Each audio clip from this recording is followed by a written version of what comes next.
O auxílio de R$600, que voltará a se chamar Bolsa Família, deve ficar de fora do teto de gastos de forma permanente. Gritaria no mercado. Depois desse anúncio, a expectativa é de que a PEC da transição seja apresentada nos próximos dias. E a gente tem mais informações chegando direto de Brasília. Agora fala, Márcio Rocha. O texto da PEC da transição deve deixar de fora do teto de gastos de forma permanente o Auxílio Brasil de R$600, uma das promessas de campanha do presidente eleito Luiz Inácio Lula da Silva. A afirmação do relator do orçamento de 2023, senador Marcelo Castro, depois que o vice-presidente eleito Geraldo Alckmin discutiu o assunto com o presidente do Senado, Rodrigo Pacheco. Alckmin também se reuniu com membros da equipe de transição e com o presidente da Câmara, Arthur Lira, justamente para discutir o assunto. A expectativa é que a tramitação da proposta comece pela Comissão de Constituição e Justiça do Senado, antes de ir para o plenário, para depois ser analisada pelos deputados que devem juntar a PEC a um outro texto.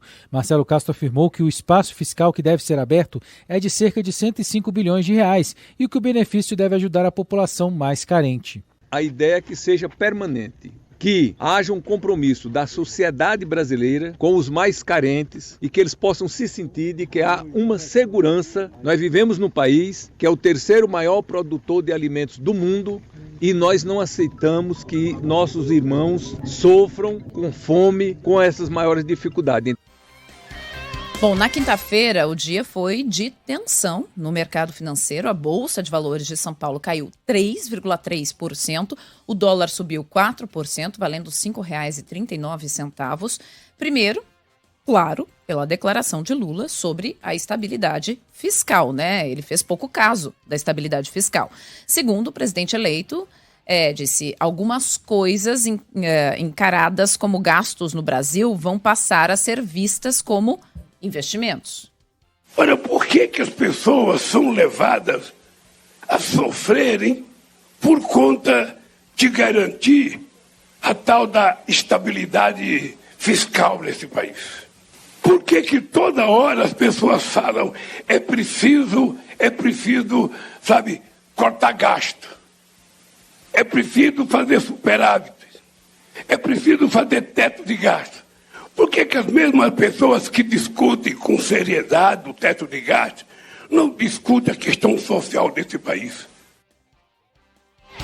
Depois, pelo anúncio feito por Geraldo Alckmin de que o ex-ministro Guido Mantega vai compor o grupo de planejamento, orçamento e gestão na equipe de transição. Planejamento, orçamento e gestão. Ministro Guido Mantega, São Paulo. Enio Verri, deputado federal, Paraná. Professora Esther Dweck, economista e professora da Universidade Federal do Rio de Janeiro. Antônio Correia Lacerda, presidente do Conselho Federal de Economia. O mercado já estava olhando de lado para o nome de Guido Mantega antes mesmo do anúncio oficial. Havia uma expectativa de anúncio para o nome de Guido Mantega, entre outros nomes, né? Mas vamos colocar foco aqui no nome de Guido Mantega. Então o mercado já estava apreensivo em relação à possibilidade de esse nome vir a ser confirmado. Foi o que aconteceu ontem. E aí a situação piorou, o mercado reagiu muito mal em relação a essa indicação. Estava acompanhando ontem a nossa colunista de economia, Juliana Rosa, falando um pouco sobre essas indicações, em especial de Guido Mantega, e ela estava falando, olha, o cenário que se vê agora e a resposta que se vê no mercado é a seguinte, é muito diferente do que se acreditava ser o caminho do meio, quando são observados alguns desses nomes na composição da transição. É claro que no início houve ali, por parte do mercado, o benefício da dúvida, né? Em relação, especialmente quando foram anunciados Pércio Arida, por exemplo, André Lara Rezende, né, que são figuras muito respeitadas pelos mercados, por essa entidade, né, que a gente chama de mercado. Mas, enfim, claro que foi importante conversa com o Congresso, com o Senado, né, esse discurso de união de forças, porque é preciso, sim, de governabilidade. O presidente eleito Lula vai precisar muito dessa governabilidade do Congresso Nacional para conseguir seguir em frente com os seus projetos. Agora, Guido Mantega tem uma história que assusta, e não sem motivos, o mercado e a população. Mantega é um economista que ocupou vários cargos na área econômica nos 2 mandatos de Lula e do primeiro mandato de Dilma Rousseff. fez ali um programa de redução de impostos, cresceu com oferta de crédito pelos bancos públicos para tentar amenizar a crise econômica iniciada nos Estados Unidos em 2008, apesar da queda no PIB em 2009. Só que aí Manteiga, no governo Dilma, seguiu como ministro da Fazenda e aí adotou um conjunto de medidas que ficou conhecido por corte de impostos, redução de tarifa de energia, controle de preços de combustíveis, só que tudo isso aprofundou a crise econômica de 2014. Então, ele foi demitido, no final das contas, em novembro daquele mesmo ano.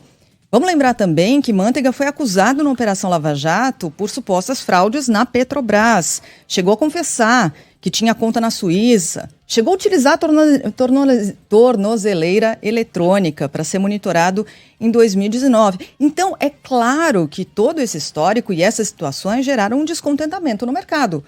Natural. Guido Manteiga, naquele período, perdeu credibilidade em setores econômicos. Então, a resposta agora seria inevitável, né? Com essa derrubada na Bolsa de Valores, com essa reação imediata. A acompanhar qual vai ser o papel também de Guido Manteiga nesse processo de transição. Mas que pegou muito mal no começo, pegou, né? Eu acho que foi aquilo que a gente falou essa semana, inclusive por aqui, né? A gente entende o cálculo político da questão. Existem ali companheiros que não pode se abrir mão, existe uma história partidária, você estava lá preso em Curitiba, e aí os companheiros que iam visitar, que ficaram à frente da batalha, lutando pela absolvição de Lula, lutando, né, pelo partido, e aí você tem que fazer um aceno para... Você não pode assumir, vou abrir mão, né, da minha base eleitoral, não dá para fazer isso. Agora, é aquilo que a Carla falava essa semana, por exemplo, né, do Messias estar na equipe de transição. Precisava? Não precisava, né? Você tem Guido como sinônimo da maior crise, ou uma das maiores crises econômicas que o Brasil já viveu. Ontem, o Henrique Meirelles foi num evento fechado do BTG Pactual e falou assim, olha, as falas de Lula hoje inclinam um Dilmou, né? É como se o Lula tivesse dilmado. E é tudo que o mercado não espera. Então é isso. Será que Lula está apenas fazendo um aceno político para sua base quando coloca ali o Guido Manteiga ou não? O que está acontecendo? É isso que as pessoas querem saber. Agora, se ele está fazendo isso, ele está ao mesmo tempo causando um caos no mercado que não pode ser causado. Aí vem o ouvinte lá, aquele mais à esquerda, aquela esquerda conservadora, que não se releu, diferentemente da esquerda europeia, norte-americana, que fez uma releitura econômica, que entende a importância de você ter responsabilidade fiscal, porque as coisas não andam separadas, você não faz combate à pobreza, você não combate a desigualdade, você não acaba com a fome sem responsabilidade fiscal. Não existe isso, não existe. Quem mais sofre com inflação é o pobre. Quem mais sofre sem responsabilidade fiscal é o pobre, não existe isso, né? Aí vem o cara e diz assim, mas quem é esse mercado? Mas o mercado... Gente, tem várias reações, pelo amor de ouvintes, Deus, inclusive. Não, o mercado é você. Você poupa um dinheirinho no final do mês, com a poupança, você é o mercado. Você é o mercado. O mercado não está na Faria Lima. Não é isso. O mercado é você que poupa R$100 no final do mês, R$50 no final do mês. Você é mercado. Você está pagando uns juros absurdos no seu crédito especial, você é mercado. É por causa disso que você está pagando esses juros absurdos. Então você é o mercado. O mercado não é uma entidade acéfala, que é aquela esquerda atrasada vende, que é gananciosa. Não, você é o mercado. Eu sou o mercado. A Sheila é o mercado, a Carla é o mercado. Você é o mercado. É isso. É isso. O mercado é isso, tá? Então, se você é um assalariado que lá no final do mês vai ter que usar seu crédito especial porque não faltou dinheiro, você é o mercado e você vai sofrer as consequências de responsabilidade fiscal do governo. É isso. Tem muita gente lembrando aqui que ontem a gente teve a divulgação de dados da inflação, que isso também, esses dados contribuíram para esse piriri no mercado, né? Sim, mas os dados vieram pela manhã, então a situação foi se agravando ao longo do dia, né? O mercado foi respondendo mal ao longo do dia, primeiro em relação ao discurso do presidente eleito Lula e depois desses anúncios. Então, sim, os dados de inflação também impactaram ontem, mas isso foi de manhã, no restante do dia não. A Ellen citou essa coisa do Messias, né? Que a gente falou no começo da semana. Eu tomei algumas pauladas, sobretudo em rede social, porque talvez a interpretação dessa fala tenha sido... Eu talvez não tenha me comunicado da forma correta, porque o que eu quis dizer quando eu li aquele nome me deu um frio na espinha parece que o presidente Lula presidente eleito, e a equipe não está se importando com o que as outras pessoas pensam. Era nesse sentido, nada contra o servidor.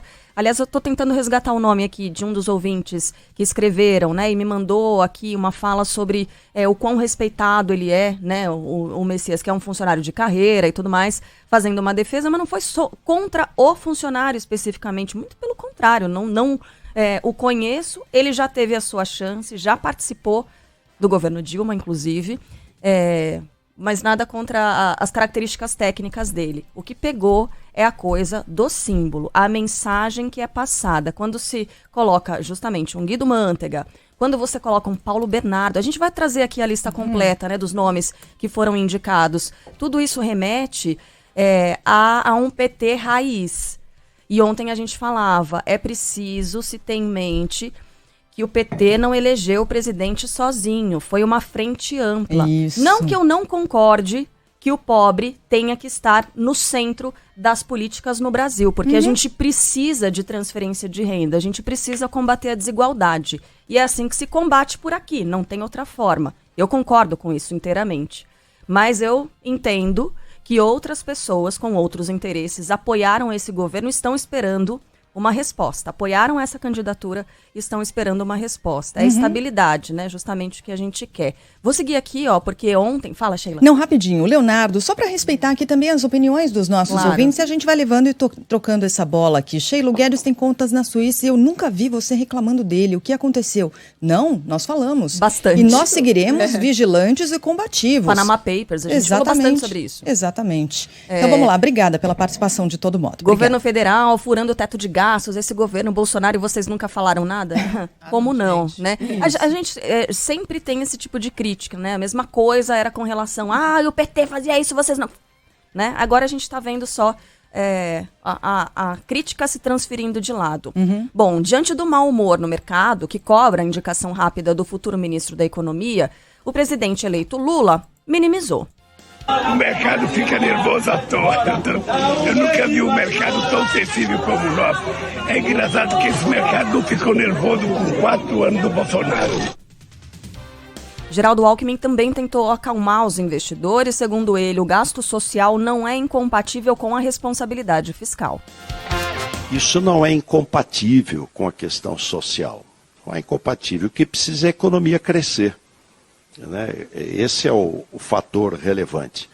E aí é importante investimento, você tem investimento público e privado, recuperar planejamento no Brasil e bons projetos. Indicado para integrar a equipe de planejamento, orçamento e gestão, o economista Antônio Correia de Lacerda afirmou aqui à Band News FM que as oscilações no mercado são naturais. O presidente do Conselho Federal de Economia repetiu o discurso de Geraldo Alckmin e disse que não há incompatibilidade entre responsabilidade fiscal e social.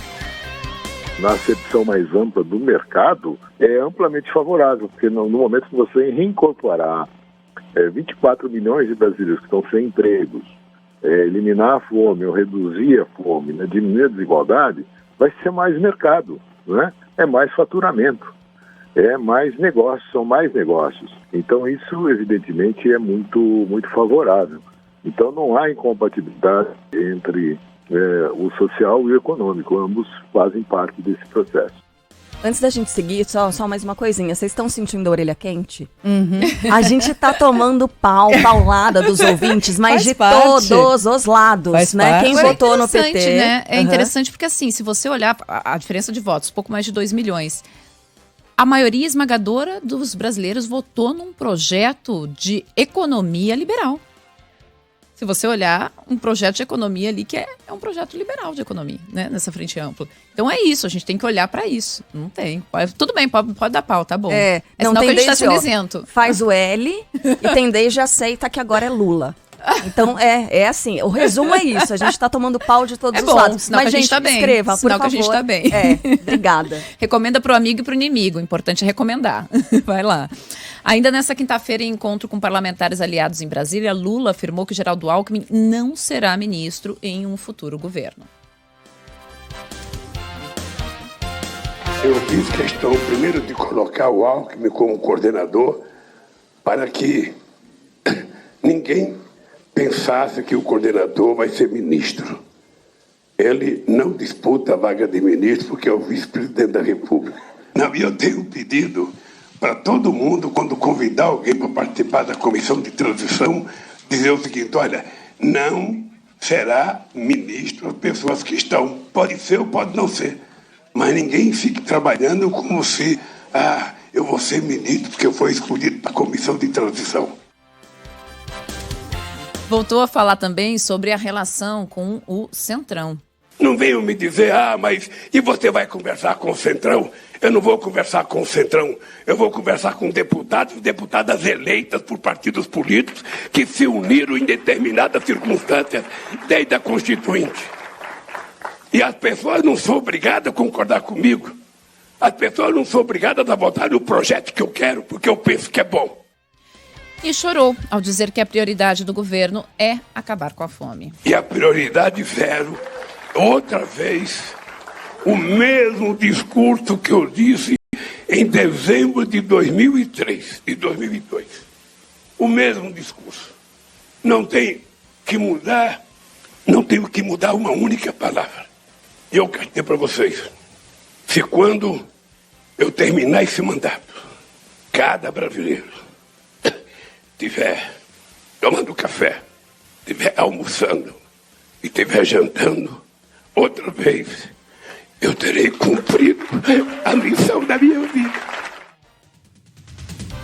Bem, aí outros nomes da equipe de transição foram anunciados ontem. Na área da comunicação, olha aí a ala política. Paulo Bernardo, a velha ala política do PT. Paulo Bernardo, ex-ministro das Comunicações. Aliás, foi outro nome, né, que gerou reações ruins quando anunciado ontem. Vamos lá, que a lista é longa. Jorge Bittar, ex-deputado federal, César Álvares, ex-secretário do Ministério das Comunicações, Alessandra Orofino, especialista em economia e direitos humanos. Em direitos humanos, Maria do Rosário, deputada federal do PT do Rio Grande do Sul, Maria Vitória Benevides, Silvio Almeida, advogado, um fera, hein? Luiz Alberto Melcher, doutor em economia. Janaína Barbosa de Oliveira, representante no movimento LGBTQIA+. Rubens Linhares Mendonça Lopes, integrante do PT. Emídio de Souza, deputado estadual por São Paulo. Tem mais? Vamos lá. Tem mais. Bom, Grupo das mulheres, né? Aliás, ontem uma fake news sensacional, né? De que o Ministério das Mulheres ia ser substituído pelo Ministério de Todes. Vocês viram isso? Eu recebi essa. Não é verdade. É sério, não. Aí saiu um desmentido, inclusive. Não duvides. Não vai ter o Ministério de Todes. Vamos lá, mulheres. Aniele Franco, ex-diretora executiva do Instituto Marielle Franco. Roseli Faria, economista. Roberta Eugênio, mestre em Direito. Maria Helena Guarese. Eleonora Minicucci, ex-ministra da Secretaria Especial da Política para as Mulheres, e Aparecida Gonçalves, ex-secretária nacional de Violência contra a Mulher. Igualdade Racial, Nilma Lino Gomes, ex-ministra de Igualdade Racial, Givânia Maria Silva, quilombola e doutora em Sociologia, Douglas Belchior, Movimento Negro, Tiago Tobias, Coalizão Negra, Ieda Leal, Martos das Chagas. Martos das Chagas, obrigada, gente. Ex-secretário de Planejamento de Juiz de Fora. Preta Ferreira, ativista da Frente de Luta por Moradia da cidade de São Paulo. Indústria e Comércio, Serviços e Pequenas Empresas. Aí tem Germano Rigoto, ex-governador do Rio Grande do Sul.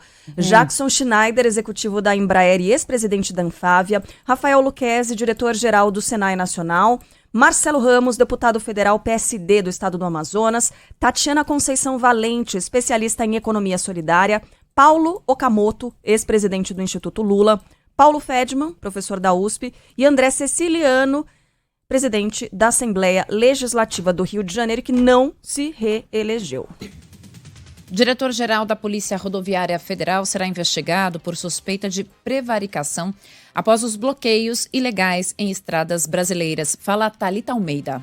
A Polícia Federal abre inquérito para investigar o diretor-geral da Polícia Rodoviária Federal por atuação nas eleições. A investigação é um requerimento do Ministério Público Federal para apurar a conduta de Silvinei Vasques em duas situações. Uma delas é em relação aos bloqueios em estradas feitos por manifestantes contrários à eleição de Lula. A intenção é investigar se Silvinei Vasques foi omisso ao não orientar medidas mais enérgicas à PRF para liberar as rodovias bloqueadas. Já a outra é sobre as blitzes em ônibus ônibus no segundo turno das eleições em todo o país, principalmente em estados do Nordeste.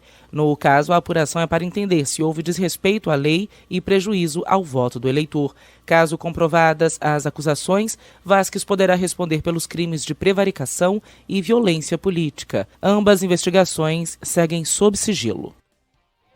Ontem, a Polícia Rodoviária Federal entregou ao Supremo Tribunal Federal uma lista com os nomes de 40 pessoas físicas e 10 empresas multadas por organizar os bloqueios ilegais em rodovias brasileiras. Cada uma delas foi autuada em R$ 17.600. Somadas, as autuações totalizam quase R$ 1 milhão. Santa Catarina concentra a maior parte das punições, com 14. São Paulo vem na sequência, com 9, à frente de Goiás, com 7. No total, segundo a Polícia Rodoviária Federal, além dos organizadores, 2.423 motoristas foram autuados por interromper, restringir ou perturbar a circulação de veículos após o segundo turno. Juntas, as multas somam R$ 14 milhões. Em nova nota, o Ministério da Defesa nega que tenha afastado a possibilidade de fraude nas urnas eletrônicas. Conta Rafael Procópio. Em nova nota divulgada pelo Ministério da Defesa, a pasta disse que, embora nenhuma irregularidade tenha sido encontrada durante a fiscalização das urnas nos 2 turnos das eleições, não eliminou a possibilidade de algo ter acontecido. A nota traz resumidamente alguns pontos levantados no relatório original, como possível risco na geração dos programas das urnas eletrônicas, críticas ao teste de integridade e também a reclamação dos técnicos não terem acesso completo ao código-fonte das urnas, que tem mais de 17 milhões de linhas de programação. Após a entrega do relatório, o Ministério da Defesa pediu urgência com uma investigação técnica sobre esses pontos. O relatório da Defesa é mais um de uma sequência de documentos de forças que fiscalizaram as eleições deste ano. Até o momento, nenhum documento comprovou nenhuma fraude no processo eleitoral. Eu gosto que o Reinaldo Azevedo tem uma analogia ótima, né, com relação a esse documento que foi emitido pelas Forças Armadas. É claro que é um grupo técnico que entende do que está falando, mas diz... É diferente de álibi, né? Mas ele diz o seguinte, ele faz uma analogia com o crime. Por exemplo, eu não tenho nenhuma prova de que a Sheila Magalhães cometeu um crime. Mas eu também não tenho nenhuma prova de que ela não tenha cometido. Não é a mesma coisa que álibi. O tio Rei costuma dizer que é prova negativa, né? É diferente e é praticamente impossível você conseguir obter uma prova de algo que não aconteceu. Uhum. Então é isso que consta nesse relatório. Né? Como é que isso vai ser feito?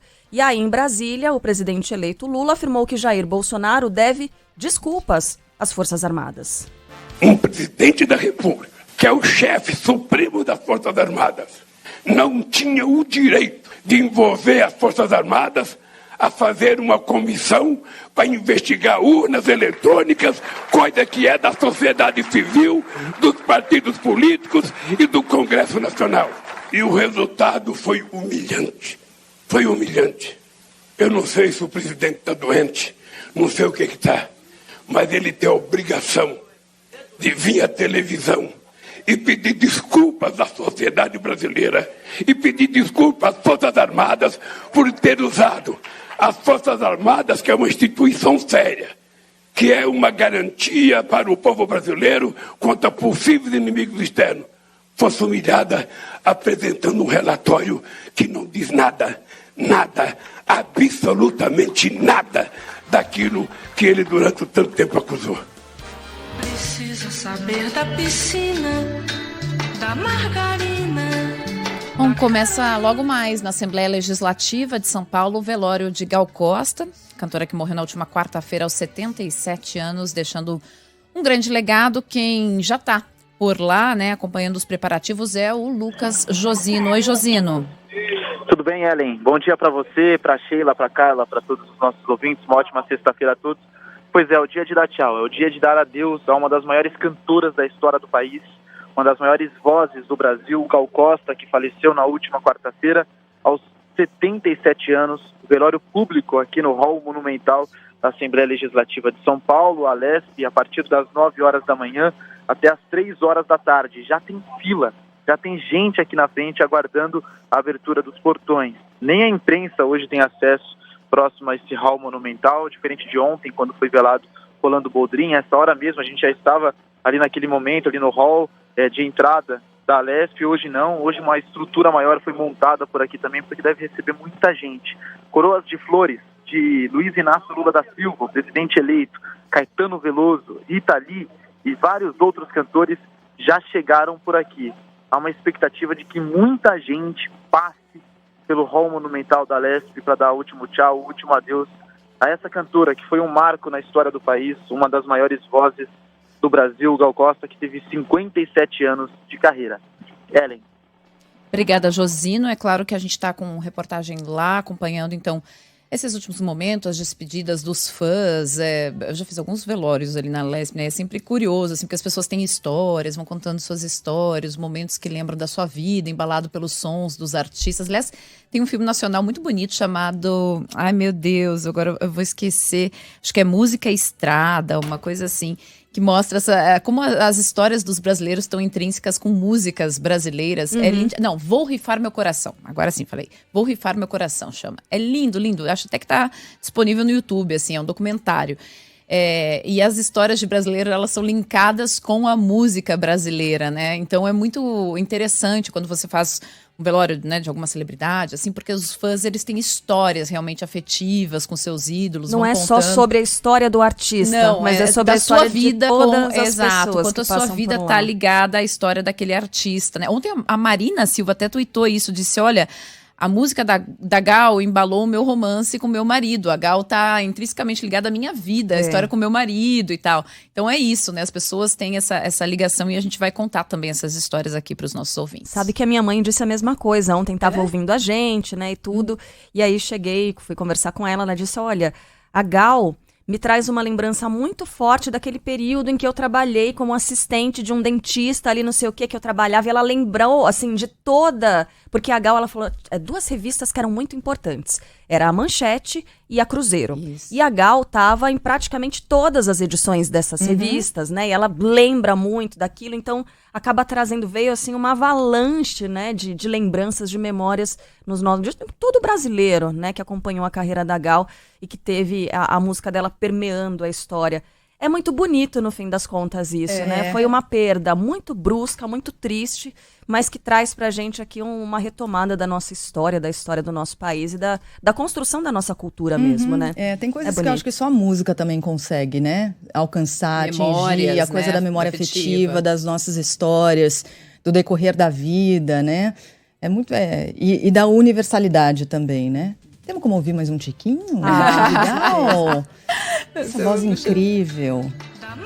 Não, eu tava comentando, né, que essa semana agora a gente perdeu a Gal, o Rolando Boldrin e o Bebeto Alves, que é um músico gaúcho. Cada um, assim, é muito diferente. Por exemplo, o Bebeto é muito ligado à milonga, que é uma música muito parecida com música uruguaia, que é uma coisa de frio, né? Aí o Rolando com música sertaneja, caipira, a Gal com a nossa tropicália. E tudo isso é Brasil. Tudo isso é Brasil, o mesmo Brasil. Então, assim, como nós somos ricos, né? Como é bonito. Muito. Essa é a nossa riqueza, essa diversidade, né? Numa semana a gente pode olhar para o Brasil de muitos ângulos. É muito bonito isso.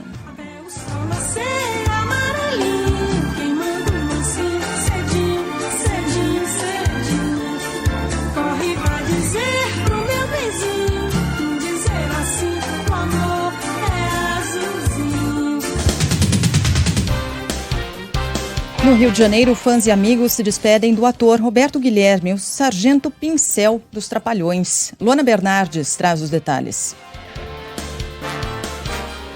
O velório do ator Roberto Guilherme, conhecido por interpretar o papel de Sargento Pincel, um dos personagens mais marcantes do programa de TV Os Trapalhões, vai ser realizado hoje de manhã no cemitério da Penitência, na região portuária do Rio. Guilherme lutava contra um câncer e estava internado na Clínica São Vicente, na Gávea, na zona sul do Rio. Na internet, parentes compartilharam as fotos da última viagem feita pelo ator e agradeceram o carinho dos fãs. As principais cenas de Roberto Guilherme em Os Trapalhões foram divididas com Renato Aragão, o Didi. O humorista disse que perdeu um grande amigo e que o coração está de luto com a morte de Roberto.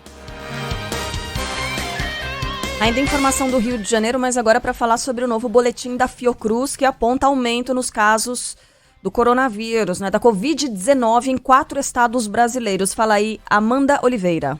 O boletim Infogripe da Fundação Oswaldo Cruz alerta para o aumento de casos de síndrome respiratória aguda grave com positividade para a Covid-19 na população adulta em 4 estados brasileiros: Amazonas, Rio de Janeiro, Rio Grande do Sul e São Paulo. O estudo é referente ao período de 30 de outubro a 5 de novembro. De acordo com o Instituto, ainda não é possível afirmar que o crescimento esteja relacionado especificamente com as identificações recentes das novas sublinhagens identificadas em alguns locais do país.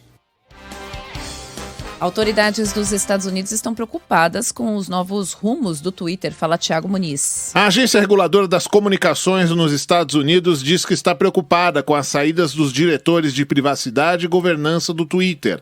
A entidade diz ainda que o novo dono da plataforma, Elon Musk, não está acima da lei. Há cada vez mais dúvidas sobre o futuro da companhia, uma vez que o magnata disse a funcionários que a falência não está descartada. Um dos primeiros atos do bilionário sul-africano à frente do Twitter foi demitir milhares de funcionários na semana passada. Carla Bigato, logo no comecinho do jornal, já falava a contagem regressiva, 9 dias para o início da Copa do Mundo no Catar. A Band News FM estará por lá, aliás, já a partir de segunda-feira, a nossa equipe falando ao vivo do Catar com Luiz Megali, a partir das 7 horas da manhã, Fábio França por lá, André Coutinho, Bruno Camarão, Marcelo Duó, a Aline Fanelli acompanhando a seleção brasileira, Glenda Kozlovski também, enfim, um timaço para acompanhar as transmissões dos jogos, todo o entorno, trazendo curiosidades também, informação o tempo todo sobre a nossa seleção e também sobre as outras seleções. Vamos falar da seleção de Portugal. Cristiano Ronaldo vai para a 5ª Copa do Mundo. A Jordana Araújo tem os detalhes. O técnico Fernando Santos anuncia os 26 nomes que vão representar a seleção portuguesa na Copa do Mundo no Catar. Entre as surpresas estão Gonçalo Ramos e Antônio Silva, revelações do Benfica. Diogo Jota, Pedro Neto e Ricardo Pereira, lesionados, são as principais ausências da lista. Prestes a jogar a sua 5ª Copa do Mundo, o atacante Cristiano Ronaldo pode se tornar o único jogador a marcar em todas as edições que disputou. Cabeça de chave do Grupo H no Mundial, a seleção portuguesa estreia no dia 24 de novembro contra a Gana. Uruguai e Coreia do Sul completam o grupo.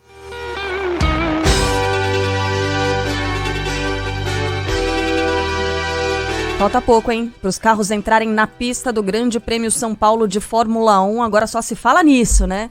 Só se fala na Fórmula 1, em Interlagos, busto de Ayrton Senna e o quê? Isa, affair com Hamilton. Será que é verdade? Será? Aquela foto negou, que né? circulou. Ela negou, mas... Então, ela se pronunciou pela primeira vez na internet, porque as pessoas estavam shippando já, né? Como é que era? A Milton Isa, a Miltiza, como é que quando você shippa os dois nomes, né? Que você junta? Isalton. Né, eles estavam fazendo Isalton ali. Exatamente. Porque você já pensou nesse casal? Mas não, a Isa é casada, né, gente? E aí ela se pronunciou dizendo não.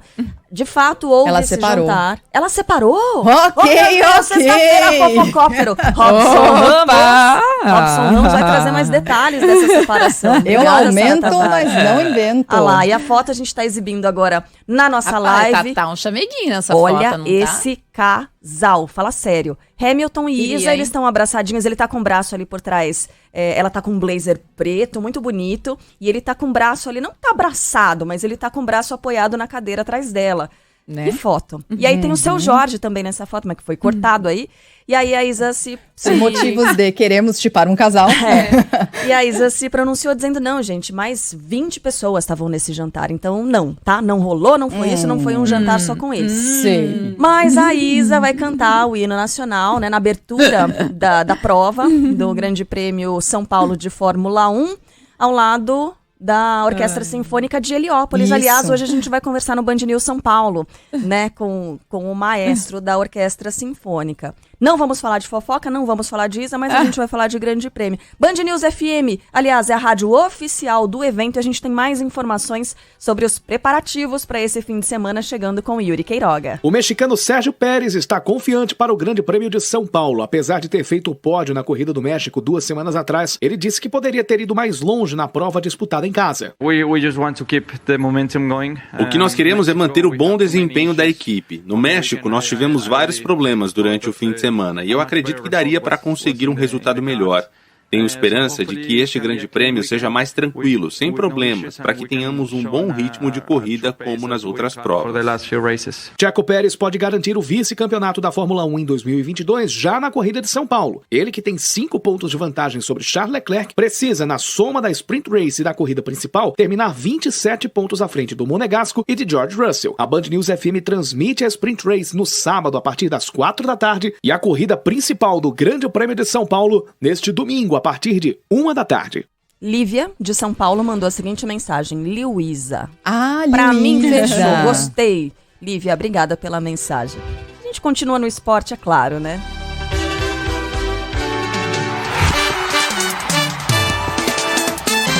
Futebol, com Milton Neves. Oferecimento Casa do Construtor. Aluguel de equipamentos. Ligue 0800 200 0217. Sicredi. Conheça a primeira instituição financeira cooperativa do Brasil. Sicredi. Gente que coopera, cresce. E bet7.com. É pé quente? Acesse bet7.com e siga seu instinto.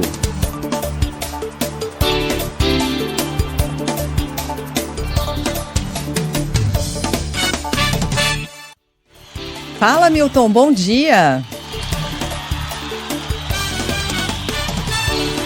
Fala de novo, bom dia pra ele. Quer falar? Tudo bem. Vai. Ué. De novo? Uhum. Vai, Milton, bom dia, poxa. Aquele abraço, Carla Bigato, Sheila Magalhães, Ellen Garcês Brown. Bom dia, meus amigos da Band News FM. O Campeonato Brasileiro de Amistosos continua rolando. Nós tivemos ontem, então, o Atlético Mineiro batendo o glorioso time do Cuiabá, esforçado o Cuiabá, viu? E tivemos também, claro, né? O Santos fez a sua pior partida na vida. O time é nota 5.1, mas ontem foi 0,6. E o Botafogo, que não é lá essas coisas, meteu 3-0, podia ter sido 15. O João Paulo, um dos grandes goleiros do mundo, do Santos, acabou impedindo uma goleada impiedosa. No mais, meus amigos, vamos aguardar aí a Copa do Mundo, a coisa tá fervendo, porque esse Campeonato Brasileiro de Amistosos está no fim, pode voltar nunca mais com esse turno e retorno, pontos corridos, que são uma porcaria, um lixo para a competição esportiva de futebol. É a única competição em que temos participação que não tem mata-mata. Até a Natal Copa do Mundo que tá chegando aí, tem mata-mata, vai ter muito mata-mata, decisão por pênaltis, etc e tal.